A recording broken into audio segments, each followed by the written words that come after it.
Nagaa Waaqayyoo bakka jirtanitti isiniif haa ta'u.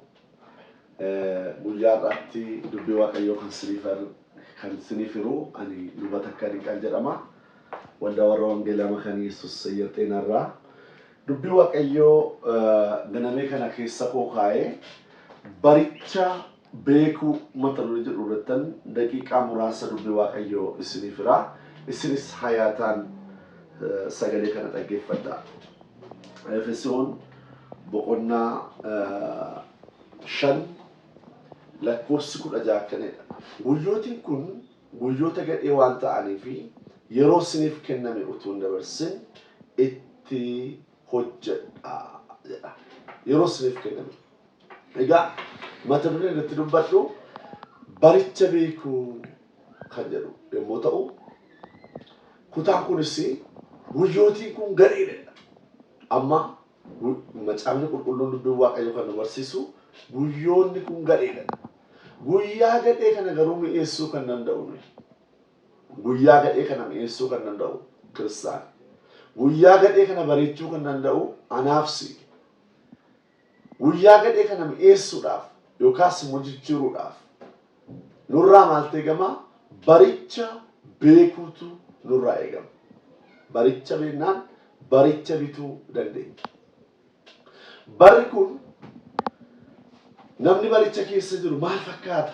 Bifa akkamii qaba jennee ilaallee lammaffaa Xiimotewos boqonnaa 3 lakkoofsa 3 irraa akkana jedha. Guyyoota gara dhumaatti yeroo sodaachisaan akka dhufu hubadhu. Namoonni warra ofittoo guyyoota gara dhumaa kanatti waan 18 Phaawulos gara Efesoon kanatti immoo waan namoonni fakkaatanu wantoota 18 isiniif lakkaa.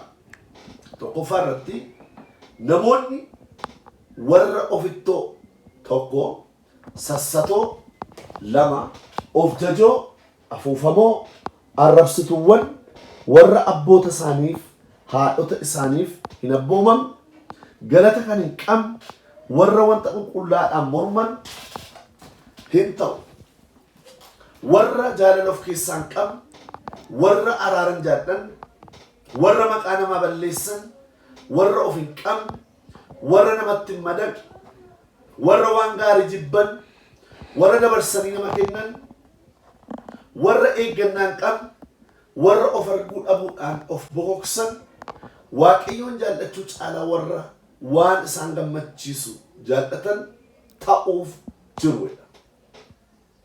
Akka bakkeedhaan mul'atutti nama Waaqayyoon hin fakkaatu humna sana akkasii keessa jiru garuu hin galu. Warra akkasiirraa fagaadhu. Waaqayyoo fagaatu. Ameen. Egaa baricha hubanne barri kun kana qabatee jira jechuudha. Namoonni kana fakkaatu. Barichi nama akkasii kan oomishee kan akkasii qaba. Sassatoodha, of jajoodha, afuufamoodha, arrabsituuwwan warra afaan isaanii hin eegganne, warra abboota isaaniitiif haadhota isaaniitiif hin ajajamne yookaas immoo hin abboomamne, galata immoo kan hin qabnedha. Galata hin qaban. Mee bara kana ilaalaa hin uffata namni, hin nyaata, hin dhugaa.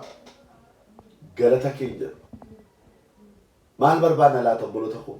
Kutaa kana keessaa isa kam keessatti argama? Waaqayyo nu gargaara. Ameen. Warra wanta qulqullaadhaan morman waan gaarii kan hin jaallanne yeroo Waaqayyo nama gaarii kaasuuf yeroo Waaqa tajaajilaa gaarii kaasuuf warra hin hubanne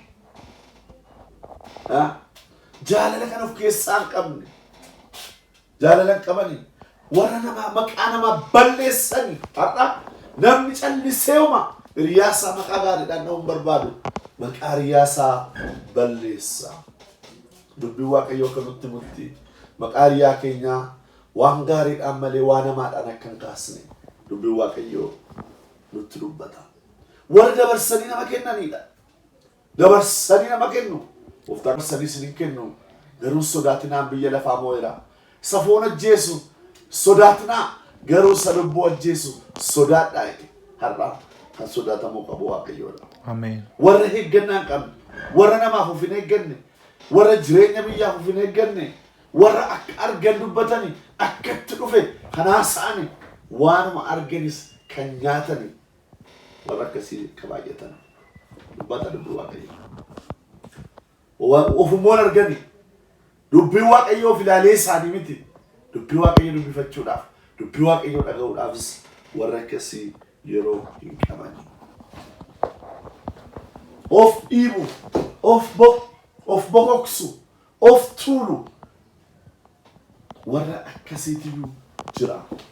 Roomee boqonnaa tokko lakkoofsa 29-32 akkas jedha.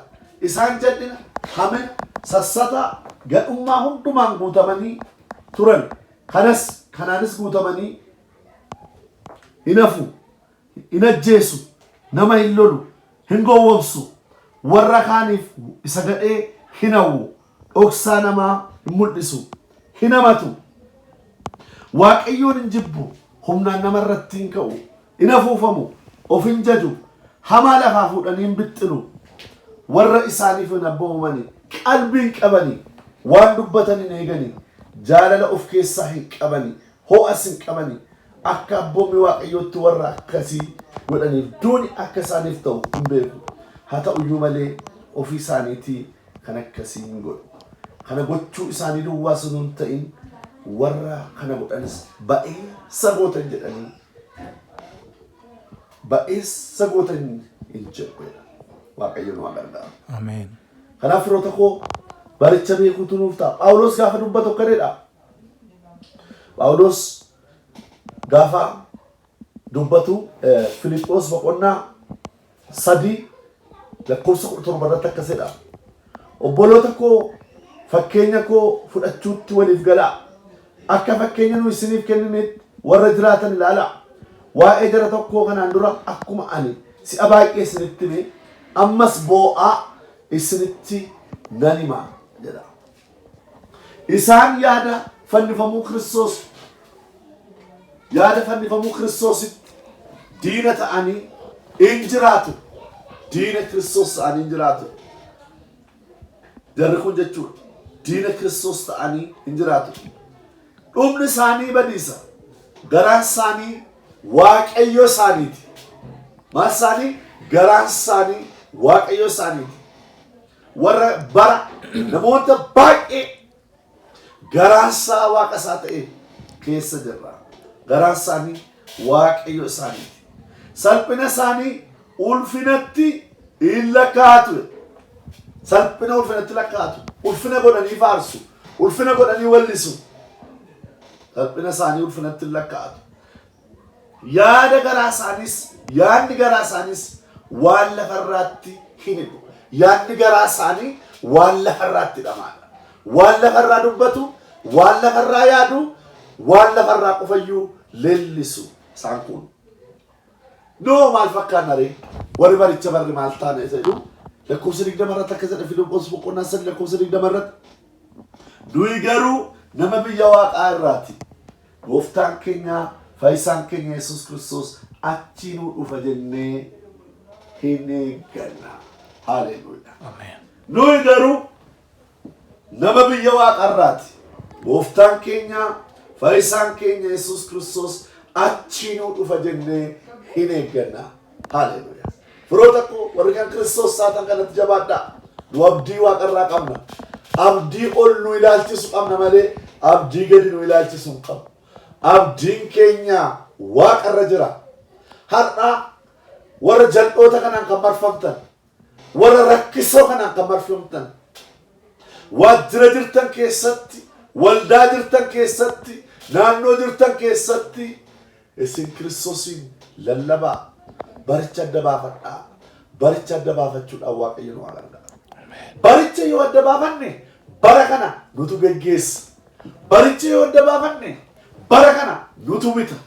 Bara bituudhaaf humna nu gaafata. Bara bituudhaaf humna nu gaafata.